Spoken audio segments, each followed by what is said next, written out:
성도 여러분, 인생을 사시면서 가시에 찔려본 경험 누구나 다 있으실 것입니다.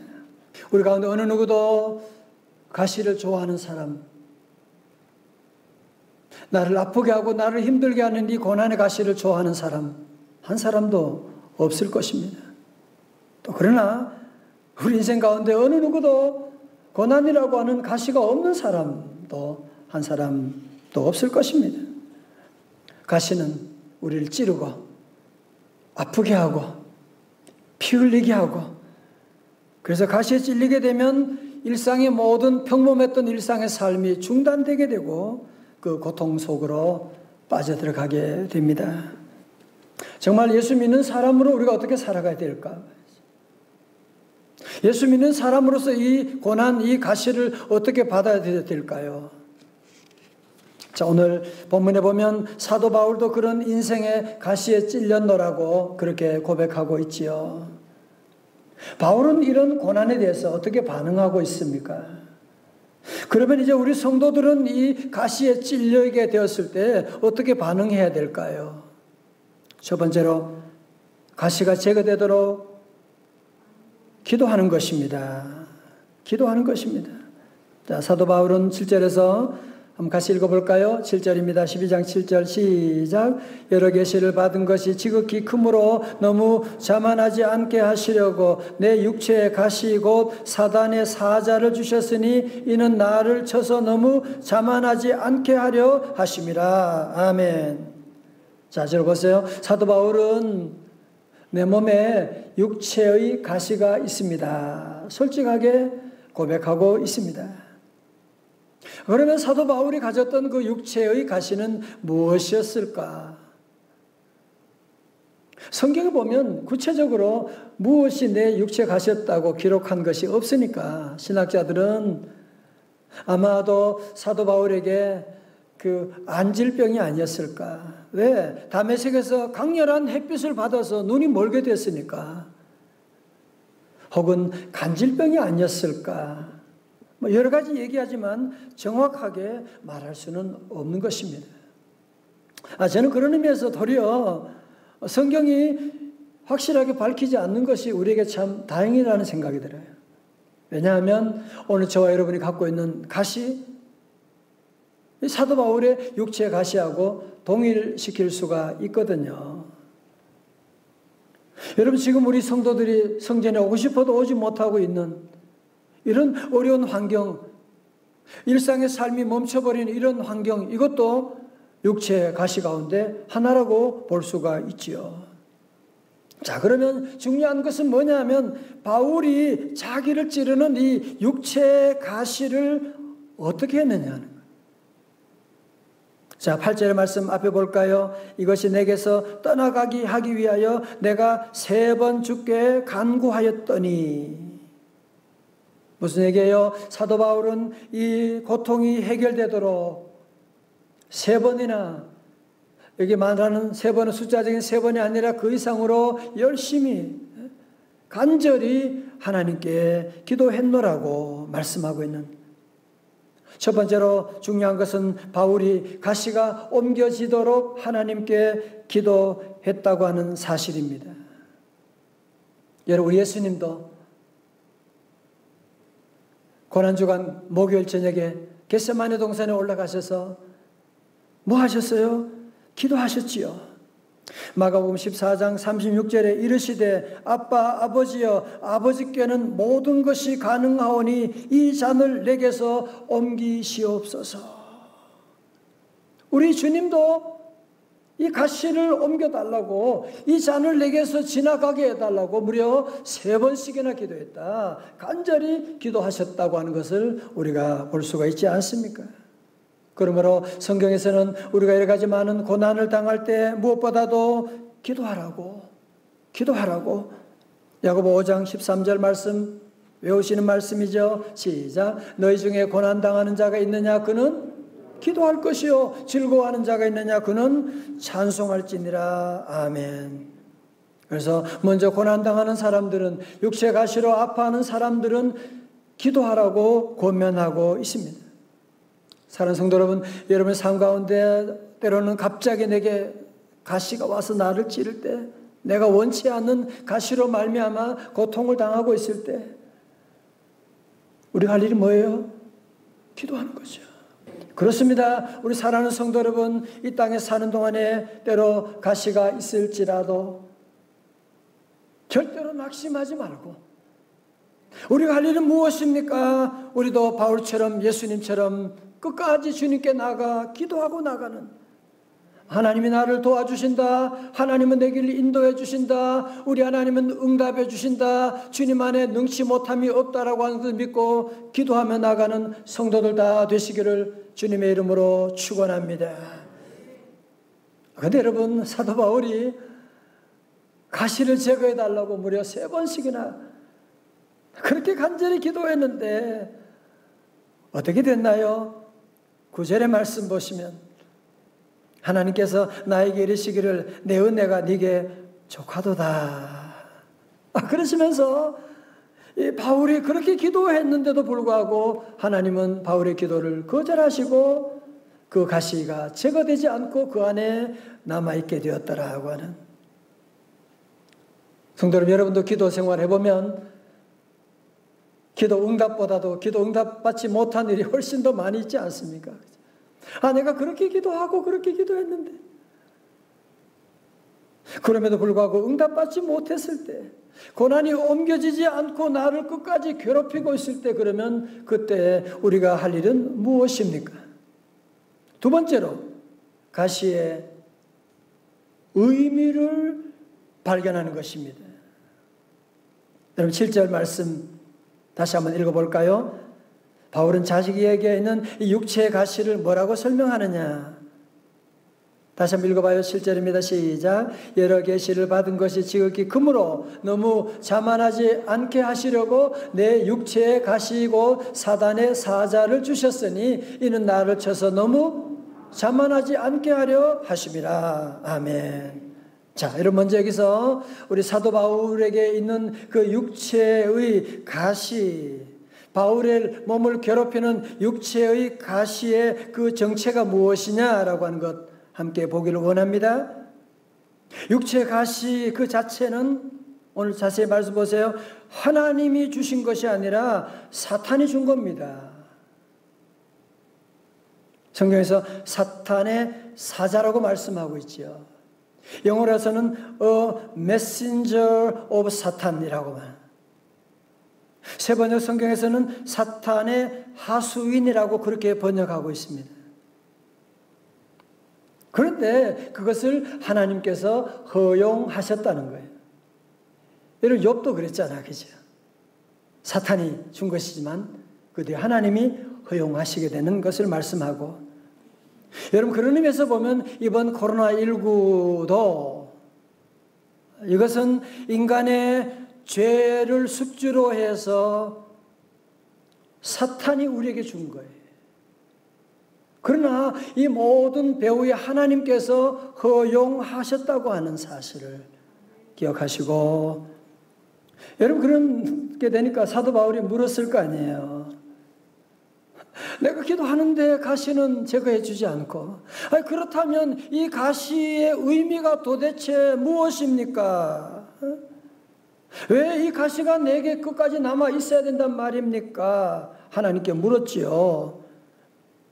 다시 한번 실제의 말씀 보세요. 여러 계시를 받은 것이 크므로 줄쳐요. 너무 자만하지 않게 하시려고 내 육체에 가시고 사탄의 사자를 주셨으니 이는 나를 쳐서 또 줄쳐요. 너무 자만하지 않게 하려 하심이라.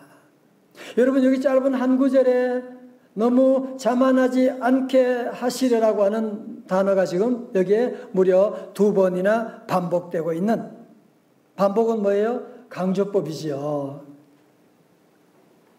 여러분 그러면 사도 바울이 무슨 자만할 만한 특별한 게 뭐가 있었나요? 네, 있었어요. 여러분 그것은 뭐냐면은 이 바울만이 경험한 아주 특별한 신비한 경험을 하게 된 거예요. 여러분 7절 앞에 그러잖아요. 여러 계시를 받은 것이 지극히 크므로, 사도 바울이 하나님으로부터 받은 계시가 너무너무 큰 거예요. 그 내용이 바로 고린도후서 12장 1절부터 6절까지 나오고 있거든요. 나중에 보시면 여러분 거기 보면 사도 바울이 정말 세상에 어느 누구도 경험하지 못한 신비한 하나님과의 만남, 삼층천에 올라가게 되는, 나굴에서 신비한 세계를 보게 되고 주님의 음성을 듣게 되는, 그게 바로 14년 전에 있었던 일이거든요. 자, 성도 여러분, 이런 신비한 체험 우리에게 참 유익한 것입니다. 여러분, 그러나 이 신비한 체험에는 한 가지 함정이 있는데요. 그게 뭐냐 하면 대부분 이런 신비한 체험을 한 사람들이 빠지기 쉬운 가장 큰 유혹은 뭐냐면은 교만해지기 쉬운 거예요. 아, 나만 특별한 체험을 했다. 방언 하나 하는 것만 가지고도 자랑하는 분들이 있는, 이런 신비한 체험을 하게 되면 자랑하고 교만하고, 여러분 사도 바울이 이런 신비한 삼층천을 경험하고 세계 선교를 다 감당했는데 만약에 그에게 육체의 가시가 없다면 얼마나 잘난 체하고 자랑하고, 그렇게 되면 그의 마지막 삶은 도리어 하나님이 받은 그 은혜가 저주가 되어서 그 인생은 비참하게 끝내버리고 말 텐데, 하나님이 그에게 육체의 가시를 그래서 주셨다는 거예요. 여러분, 그렇기 때문에 그래서 우리 하나님께서 사도 바울에게 이런 육체의 가시를 주셨다는 사실. 베드로전서 5장 5절의 말씀, 하나님은 교만한 자를 대적하시되 겸손한 자들에게는 은혜를 주시느니라. 성도 여러분, 하나님의 은혜를 담는 그릇은 뭐라고요? 교만이에요. 반대요, 겸손이에요. 겸손. 그렇죠. 겸손의 그릇에 하나님의 은혜가 담기고, 인간관계도 마찬가지죠. 겸손한 사람들은 모두가 다 좋아하잖아요. 그러나 교만한 사람들은 연락도 안 해. 너무 잘난 체하고 누가 좋아하겠어요. 그러면 성도 여러분 잘 기억하십시오. 고통이 우리를 힘들게 하지만, 그러나 고통이 우리를 망하게 하는 것은 아닙니다. 우리를 망하게 하는 것은 교만이라고 하는 것입니다. 여러분, 기업도 마찬가지거든요. 세계적 경제학자 짐 콜린스가 2010년에 출간한 위대한 기업은 다 어디로 갔을까 해서 몰락하는 기업의 5단계에서 1단계가 성공으로부터 자만심이 생겨나는 단계래요. 2단계가 원칙 없이 더 많은 욕심을 내는 단계라고 그렇게 말하고 있어요. 여러분, 이것은 기업도 마찬가지고 개인도 마찬가지고, 교만하게 되면 저도 마찬가지죠. 저도 교만하고 싶은 가능성이 100% 있는 사람이죠. 그래서 하나님께서 제게도 육체의 가시를 주셨던 것이고 지금도 있는 것이고, 우리 성도들 다 내게 주어진 이런 가시, 내가 기도했는데 떠나지 않는 나를 찌르는 이 가시는 하나님께서 받아 거기에 놀라운 의미가 있다고 하는, 아픈 고난이지만 가시지만 의미를 발견하고 나면 참을 수 있거든요. 우리 임신하신 우리 여성들 보면 그 얼마나 불편하겠어요. 얼마나 지금 모양도 얼굴도 다 망가지게 되는데 너무너무 기쁜 거야. 배를 내밀고. 왜? 고통의 의미를 아니까 그런 거죠. 이제 몇 달 지나게 되면 여기에 새로운 생명이 태어나게 되는 그것을 바라보고 늘 참을 수가 있는 것이거든요. 세계 제2차 대전 당시에 그 악랄한 아우슈비츠 포로 수용소, 유대인을 죽이도록 만드는 그 포로 수용소에서 무려 3년 동안 죽어가는 사람을 보면서 그 사람들을 관찰했던 한 사람이 있었습니다. 그는 오스트리아에서 태어난 유대인으로 신경학자이며 심리학자인 빅터 프랭클로서, 이분이 수용소에 있으면서 물론 자기도 너무 힘들지만, 너무 고통스럽지만 그런 어려운 환경 가운데서도 살아남는 사람들을 관찰하게 된 거예요. 그 사람들의 공통점이 있더라는 거예요. 그게 뭐냐면, 그것은 내가 살아가야 할 의미를 잃어버리지 않는 사람들은 어떠한 환경 가운데서도 살아나더라고 하는. 그래서 이분이 수용소에 나온 다음에 이것을 토대로 해서 사람의 마음을 치료하는 요법인 의미요법, 로고 테라피라고 하는 것을 창시해가지고 정신의학에서 많이 활용되고 있는 것을 볼 수가 있습니다. 성도 여러분, 우리 오늘 저와 여러분에게도 여러 가지 모양의 가시가 있고 지금도 나를 찌르고 있는 이 가시가 있다고 할 때 여러분이 그냥 가시만 있고 고통만 당하면 안 돼요. 고통 너머에 하나님의 그 의미를 새롭게 발견하는, 내가 벌써 기도한 지 얼마나 됐는데 5년, 10년이 지나도 20년이 지나도 아직도 떠나지 않는 가시라고 한다면 하나님 그 의미가 무엇입니까? 깨닫게 하소서. 기도하며 나가면 의미를 발견하면 그 가시가 힘을 잃어버리게 돼요. 더 이상 마이너스 요인이 아니라 내 삶의 플러스 요인이 되어서 주의 사명을 감당하는 그날이 오게 되는 줄로 믿습니다. 세 번째로 가시에 대한 뭐가 중요할까요? 반응이 중요합니다. 자, 고린도후서 12장 9절의 말씀 같이 읽을까요? 시작. 나에게 이르시기를 내 은혜가 네게 족하도다. 이는 내 능력이 약한 데서 온전하여짐이라 하신지라. 그러므로 도리어 크게 기뻐함으로 나의 여러 약한 것들에 대하여 자랑하리니 이는 그리스도의 능력이 내게 머물게 하려 함이라. 다 같이 아멘. 여러분에게 도리어 크게 기뻐함으로.